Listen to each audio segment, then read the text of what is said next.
बिस्मिल्लाहिर्रहमानिर्रहीम। अस्सलाम वालेकुम। तो आज की रेसिपी बहुत ही टेस्टी बनने वाली है। तो हमने क्या करना है, एग पराठे की रेसिपी आप लोगों के साथ शेयर करूंगी, जो कि बहुत ही टेस्टी, बहुत ही मज़ेदार बनने वाली है। तो सबसे पहले हमने क्या करना है, एक पाव मैदा ले लेंगे और 3 चम्मच घी के मैंने डालने हैं। घी के साथ बनाएंगे तो पराठा बहुत ही क्रिस्पी, बहुत ही टेस्टी बनने वाला है।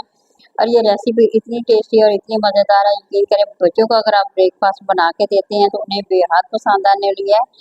तो सबसे पहले हमें क्या करना है, एक पाव मैदा ले लिया और उसमें थोड़ा सा नमक और घी डाल के अच्छी तरह से मिक्स करके थोड़ा थोड़ा पानी डाल के हमने इसकी डो बना लेनी है। जिस तरह से आटा गूंथते हैं हम रोटी में, वैसे ही बनाएंगे इसको। तो बहुत ही आसान सी रेसिपी है। सुबह अगर माँ के पास टाइम कम है तो इस रेसिपी को बनाइए, क्योंकि ये मिनटों में बनेगी और बहुत ही टेस्टी बनने वाली है। बड़ी आसान सी रेसिपी है और इसे हर कोई बना सकता है। तो यहाँ पे देखें, मैं थोड़ा थोड़ा सा पानी डालती जाऊंगी और आटे को हमने क्या करना है, गूंथते जाना है। अगर आप लोगों के पास मैदा ना हो, आप लोग आटे की भी बना सकते हैं। रात का बचा हुआ आटा हो तो उससे भी पराठा ये बहुत ही टेस्टी बन सकते हैं। तो ज़रूर बनाइए, ज़रूर इंजॉय कीजिए, कमेंट में मेरे साथ ज़रूर शेयर करें। तो यहाँ देखिए माशाल्लाह हमारे आटे की जो डो है ना, वो बन के तैयार हो गई है। इसे मैं प्लेट को ऊपर दे के एक तरफ रख दूंगी, तकरीबन 10 से 15 मिनट का रेस्ट देंगे। इस तरह आटा जो होता है ना, वो बहुत ही नरम और सॉफ्ट बन जाएगा। तो साथ ही हम बना लेते हैं आमलेट की तैयारी करेंगे। तो सबसे पहले बॉल में मैंने 3 अदद अंडों के साथ बनाऊंगी। आप लोग अपनी फैमिली के हिसाब से बना सकते हैं, ज़्यादा अंडे भी डाल सकते हैं, कम भी डाल सकते हैं, जितनी आप लोगों को ज़रूरत हो उसी हिसाब से डालिएगा।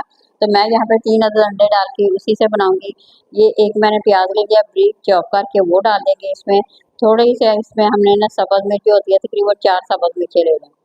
4 सब्ज़ मिर्चों को उन्हें भी हमने अच्छी तरह से चॉप करके डाल लेना है। साथ ही हमने थोड़ा सा इसमें सब्ज़ धनिया जो होता है वो इसमें डाल लेंगे। यहाँ पे मैं कुछ चीज़ें ज़्यादा डाल रही हूँ। इस तरह से जब हम पराठा बनाएंगे ना, एग पराठा, वो बहुत ही टेस्टी बने वाला है। अच्छा, यहाँ पे मैंने टमाटर भी डाल लिया। तमाम चीज़ों को अच्छी तरह से चॉप करके फिर डालिएगा। इस तरह से आमलेट जो होता है ना, वो बहुत ही मज़ेदार बनता है और उसका जायका बहुत ही अच्छा आएगा। तो इतना टेस्टी बनेगा, ज़रूर इसे आप लोगों ने ट्राई करना है। तो सबसे पहले इसमें हमने स्पाइसी चीज़ें भी डालनी है। थोड़ा सा नमक डाल देंगे, थोड़ी सी हमने हल्दी डाल देनी है, सुरख मिर्च का पाउडर डाल देंगे, कुटी हुई मिर्च डाल के अब तमाम चीज़ों को क्या करना है, मिक्स करके हमने रख लेना है। तो बहुत ही आसान सी रेसिपी है। रेसिपी पसंद आ रही है तो ज़रूर लाइक करें, शेयर करें, नहीं देखने वाले चैनल को ज़रूर सब्सक्राइब करें। तो यहाँ पे देखें मैंने मिक्स करके ना रख लिया है। तो अब आती है आटे की बारी। जो हमने डो बना के रखी थी मैदे की, उसके हमने छोटे छोटे से पेड़े बना के रख लेने हैं। ये देखिए, बारी बारी से हमने पेड़े बना के एक प्लेट में रखते जाएंगे। यहाँ मैं प्लेट रख लेती हूँ और बारी बारी हम क्या करेंगे, छोटे छोटे से पेड़े जितने आप लोगों को चाहिए ना, उतने बना के रख लीजिएगा। तो बेलन के साथ हमने अच्छी तरह से बेल लेना है, छोटे छोटे हाथों की तरह से फैलाते जाएंगे और इसे बेलते जाएंगे। ये देखिए, पेड़े थोड़ी देर हमने रेस्ट करने के लिए रखा था। तो इस तरह मुझे ना पेड़ा जो बहुत ही नरम पड़ जाता है और मिनटों में रोटी बेल जाती है। तो बहुत ही आसान सी रेसिपी है, आप लोगों ने ज़रूर बनाना है और इसे इंजॉय करना है। बच्चों को ज़रूर बना के दीजिए, इंशाल्लाह उन्हें बहुत ही ज़्यादा ये रेसिपी पसंद आने वाली है। तो यहाँ देखें, मैंने इसमें पराठा डाल दिया है और हम अभी इसे पकाएंगे नहीं, सिर्फ थोड़ा सा कच्चा पका करेंगे। थोड़ा सा एक साइड पे पका लेंगे, थोड़ी सी हमने इसकी दूसरी साइड पका लेंगे। तो ये देखिए, इस तरह से एक तो रोटी पक जाएगी, दूसरा वो बहुत ही क्रिस्पी भी बनेगा और टेस्टी भी बनेगा। तो अगर आप यूँ लगा देंगे तो फिर वो सही पराठा नहीं बनेगा। तो इसलिए सबसे बेस्ट तरीका इसका यही है, पहले आपने इस तरह की रोटी पका के एक साइड पे रख लेनी है।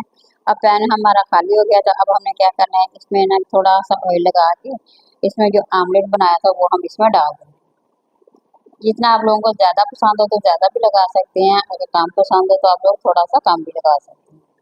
तो यहाँ देखें, मैं इतना सा डाल के अच्छी तरह से ना आँच हल्की करेंगे तो इस तरह के ये जो हमारा जो पराठा ना जलेगा। अब जो मैंने पराठा सादा सिंपल बना के रखा होता वो अब ऊपर लगा के हमने क्या करना है, 1 से 2 मिनट के लिए एक साइड पकाएंगे, दूसरी साइड भी इसी तरह से हमने पकानी है। तो बहुत ही क्रिस्पी, बहुत ही टेस्टी, झटपट बनने वाली ये रेसिपी है। तो आप लोगों ने क्या करना है, इसे ज़रूर बनाना है और इंजॉय करना है। सुबह टाइम जो कम होता है, यकीन करें ये झटपट बनेगी रेसिपी। तो ये देखिए, अच्छी तरह से मैं थोड़ा थोड़ा सा दबाते जाएंगे ताकि ये ना अच्छी तरह से पक जाए। अगर हल्का सा भी कच्चा होगा फिर वो बच्चे भी ना खाते हैं ना बड़े खाएंगे। ये देखें माशाल्लाह, इसका कलर देखिए आप लोग, कितना ज़बरदस्त बना है, बहुत ही खूबसूरत भी लग रहा है और खाने में भी बहुत ही टेस्टी लगेगा। इसके साथ ना ही आप लोगों को चाय की भी ज़रूरत पड़ेगी, क्योंकि ये बहुत ही सॉफ्ट बना हुआ है। ये देखिए, इसी तरह से तमाम के तमाम मैंने पराठे बना के रख लेने हैं। यहाँ देखिए जी हमारे पराठे बन के तैयार हो गए हैं, सारे के सारे बन के तैयार हो गए हैं, बहुत ही सॉफ्ट बने हुए हैं। तो अब आप लोगों की बारी है, बनाइए, एंजॉय कीजिए। किसी नई और रेसिपी के साथ दोबारा करेंगे। अल्लाह हाफिज़।